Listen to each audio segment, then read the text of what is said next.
sebuah langkah militer kontroversial kembali diambil Amerika Serikat di perairan Karibia.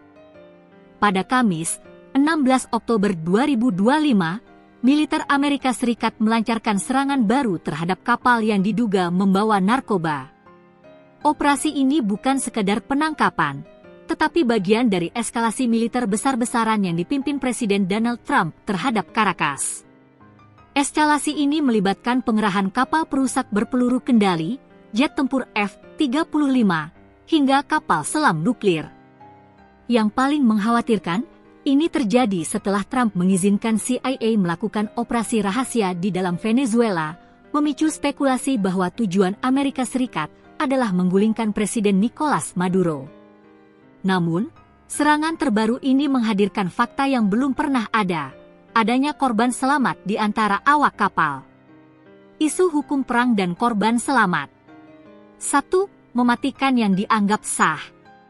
Administrasi Trump berargumen bahwa Amerika Serikat berada dalam perang melawan kelompok narkoteroris dari Venezuela yang membuat serangan mematikan terhadap kapal itu sah di bawah hukum perang. Pejabat Amerika Serikat mengklaim serangan mematikan diperlukan karena upaya tradisional selama ini gagal menghentikan aliran narkotika ke Amerika Serikat. Fakta mengerikan, serangan-serangan sebelumnya yang dilakukan militer Amerika Serikat terhadap kapal-kapal narkoba di lepas pantai Venezuela telah menewaskan sedikitnya 27 orang, dengan video yang dirilis oleh pemerintahan Trump menunjukkan kapal-kapal hancur total dan tidak ada korban selamat. 2. Status tahanan militer. Kejadian korban selamat dalam serangan terakhir ini menimbulkan pertanyaan kritis. Bantuan medis, apakah militer Amerika Serikat memberikan bantuan kepada mereka? Status hukum, status mereka sekarang berada dalam tahanan militer Amerika Serikat, dan ada kemungkinan mereka diperlakukan sebagai tahanan perang yang memiliki implikasi hukum yang sangat berbeda dari sekadar penyelundup biasa. Di tengah semua ini, Duta Besar Venezuela untuk PBB, Samuel Monchada, telah menuntut Dewan Keamanan PBB menyatakan serangan Amerika Serikat di lepas pantai mereka sebagai ilegal dan mendukung kedaulatan Venezuela. Pengunduran diri jenderal dan keterlibatan CIA. 1. Pengunduran diri yang mengganggu. Insiden ini terjadi bersamaan dengan pengunduran diri mendadak Kepala Komando Selatan Amerika Serikat, SOUTHCOM, Admiral Alvin Halsey. Ia dijadwalkan lengser 2 tahun lebih cepat dari jadwal. Alasan kekhawatiran, pengunduran diri ini terjadi kurang dari seminggu setelah Pentagon memindahkan kepemimpinan operasi kontra narkotika dari SOUTHCOM ke Satuan Tugas yang dibentuk oleh Pasukan Ekspedisi Marinir 2 MEF. Kecaman Demokrat, Senator Jack Reed, petinggi Partai Demokrat di Komite Angkatan Bersenjata Senat, menyebut pengunduran diri Admiral Halsey mengganggu. Reed khawatir bahwa administrasi Trump mengabaikan pelajaran militer yang diperoleh dengan susah payah dari para prajurit berpengalaman. 2. Keterlibatan CIA dan isu kudeta.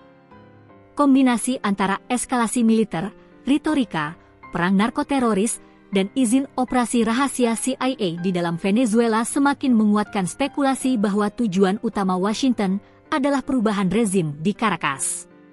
Trump sebelumnya telah mengizinkan CIA untuk operasi rahasia, memicu kekhawatiran bahwa operasi kontra narkotika ini hanyalah kedok untuk operasi militer dan intelijen yang lebih besar terhadap pemerintahan Nicolas Maduro. Serangan terbaru Amerika Serikat di Karibia ini bukan hanya soal narkoba, tetapi soal penggunaan kekuatan militer di perairan internasional dan pelanggaran kedaulatan negara lain. Penemuan korban selamat pertama kali ini akan menjadi kunci. Status hukum mereka sebagai tahanan perang atau tahanan militer bisa menjadi dasar tuntutan hukum internasional terhadap Amerika Serikat. Keputusan mendadak Jenderal Halsey untuk mundur, serta perpindahan komando operasi, menyiratkan adanya keretakan internal dan kekhawatiran dalam militer Amerika Serikat tentang strategi konfrontasi yang dipilih oleh Gedung Putih. Menurut Anda, apakah Amerika Serikat melanggar hukum perang dengan mengklaim operasi kontra narkotika ini sebagai perang melawan narkoteroris, dan apakah korban selamat tersebut dapat menjadi saksi kunci di Dewan Keamanan PBB? Sampaikan pandangan dan analisis Anda di kolom komentar di bawah. Jangan lupa like video ini, subscribe untuk update berita dan analisis geopolitik, dan nyalakan lonceng notifikasi. Sampai jumpa di video berikutnya.